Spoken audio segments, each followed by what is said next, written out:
Many years ago, a man gave me this book, Think and Grow Rich. I was flat broke. I had always been flat broke. I had never had any money. I was 26 years old. I had 2 months high school and no business experience. He said, Bob, you read this, do exactly what I tell you, you can have anything you want. Now, I really didn't believe that, but I believed he believed it. And I said, all I want is some money. I figured if I had enough money, all my problems would go away. See, I was earning $4,000 a year, but I owed $6,000. If I had paid every cent I owned or earned in 18 months, I would have just broken even. So I really didn't think I was going to be able to change that. Do you know, within a year, I was earning $15,000 a month.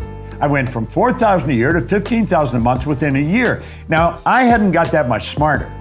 You don't have to be very smart to earn money, but you do have to understand some basic rules. And that's what I want to talk to you about. You see, the truth is, you can earn as much every month as you're presently earning in a year. We can show you how to turn your annual income into a monthly income. Now, that may sound like a gross exaggeration, but it is really not. It's the way it happens. Now, here's something that I read in this book when I first started to study it, and I first started to earn some money. It was by Napoleon Hill, and it's called Big Money. Listen very carefully, because when this is done, I'm going to show you how you can execute this. Napoleon Hill said, when money comes in quantities known as the big money, it flows to the one who accumulates it as easily as water flows downhill. Now, he says there exists a great stream of power, which can be compared to a river, except that one side flows in one direction, carrying all who get into that side of the stream onward and upward to wealth, and the other side flows in the opposite direction, carrying all who are unfortunate enough to get into that side and not able to extricate themselves from it, downward to misery and poverty. Now, he said every person who has accumulated great fortune has recognized the existence of this stream of life. It consists of one's thinking process. The positive emotions of thought form the side of the stream which carries one to fortune. The negative emotions form the side which carries one down to poverty. Now, he said this carries a thought of stupendous importance to the person who is following what we're talking about here with the object of accumulating a fortune. If you are on the side of the stream of power which leads to poverty, this may serve as an oar by which you may propel yourself to the other side of the stream. It can serve you only through application and use. Merely reading and passing judgment on it either one way or another will in no way benefit you. Now, he says poverty and riches often change places. Poverty may, and generally does, voluntarily take the place of riches.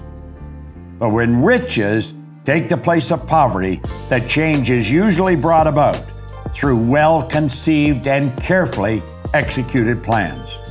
Poverty needs no plan. It needs no one to aid it because it is bold and ruthless. Riches are shy and timid. They have to be attracted. Now, of course, we talked about that in The Secret. You've got to attract it. Well, I think you're going to enjoy this.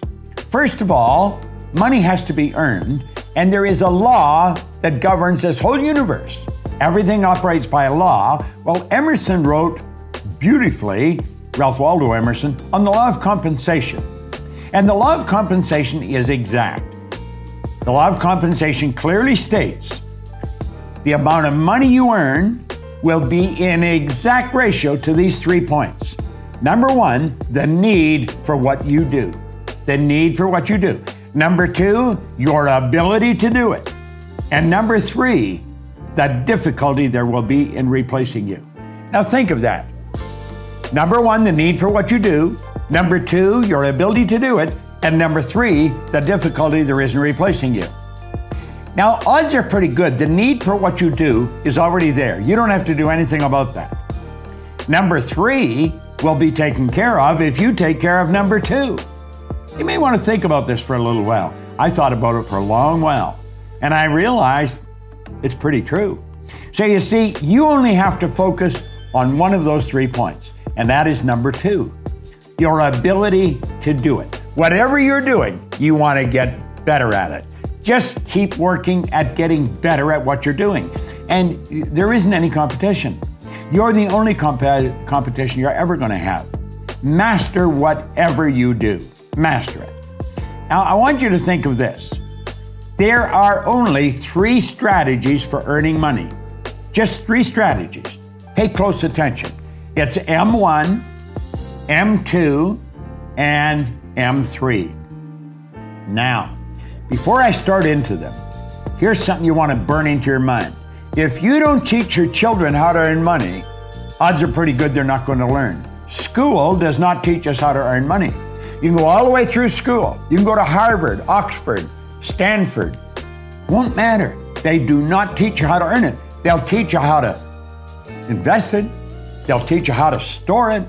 They'll teach you how to count it, but they do not teach you how to earn it. Now, there's 3 strategies. If you're going to teach your children, you teach them number 3.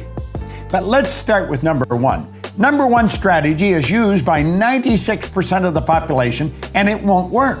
It never has worked. This is where you trade your time for money. You see, this strategy has an inherent problem. It's called saturation. You run out of time. I don't care how effective you are. I don't care how much you earn an hour. You're going to run out of time. You're trading your time for money. It doesn't work. It does not work. Number 2 is an excellent strategy, but it's only used by 3% of the population. Number 2 is where you invest money to earn money. Now, people in the number 1 strategy, they hear about this, and so they squirrel a little bit of what they're earning away and they invest it, but they don't understand how to invest it, and they usually lose it. If you're going to invest money, you really got to know what you're doing, or go to somebody that has proved that they know what they're doing. Now, the first 2 strategies are not the one you want to focus on. Here's the one you want to focus on, number 3. It's only used by approximately 1 person out of 100. This is where this group earns almost all the money. 96% of all the money that's earned goes to a very small select group of people. And I'm going to tell you something. I used to think they were really smart. Some of them aren't very smart. I was earning over $1 million a year, and I started to analyze what the heck was I doing? How was I doing it? I had stumbled on M3. I didn't know what I was doing, but I was doing it. I had been raised to believe if you're going to earn a lot of money, you got to be really smart. I knew I wasn't that smart, but I was earning a fair amount of money. M3 is used by 1% of the population, but they earn 96% of all the money. These people multiply their time by setting up multiple sources of income. Now, that's the strategy. How do you set up multiple sources of income? Well, some people get that mixed up with multiple jobs. That's not multiple jobs, it's multiple sources of income. The truth is, you can set up sources of income where you're earning money while you're sleeping. And it's never been easier than it is today. With the internet and with the way we're working, man, you can make it happen. So here we are back again. What we want to do is show you how to turn your annual income into a monthly income. Now pay attention, because this is super important. It's very, very important. This can be accomplished by having multiple sources of income. You check back in history, you're going to find all wealthy people have always had multiple sources of income. They didn't have one, they had all kinds of different sources of income. I'm not quite sure how many I've got. I don't even look after them. I have somebody else look after them. Sandy's got a team of people, my business partner, that looks after our sources of income. Now keep staying here. Listen to what we're saying. Our world is changing. Make no mistake about it. You know, Alvin Toffler wrote a book way back around 1970 called Future Shock, and he talked about the changes that were coming. Well, I was working with Earl Nightingale and Lloyd Conant in 1970, and that was a very popular book around the Nightingale-Conant Corporation. We were all studying it, and we were laughing at some of the predictions. We'll say this could never possibly happen. Well, move ahead to 40 or 50 years, Toffler fell short. He didn't predict it big enough. Now, he just passed away here a while ago, but he said something before he died that maybe you should remember. He said, the illiterate of the 21st century will not be the people who cannot read and write. They're going to be the people who cannot learn, unlearn, and relearn. Most of what we've learned up to this point, we're going to have to unlearn, and then we're going to have to learn some new rules. Now, I am unlearning and learning all the time. And I'll tell you something I've learned. Our world is changing.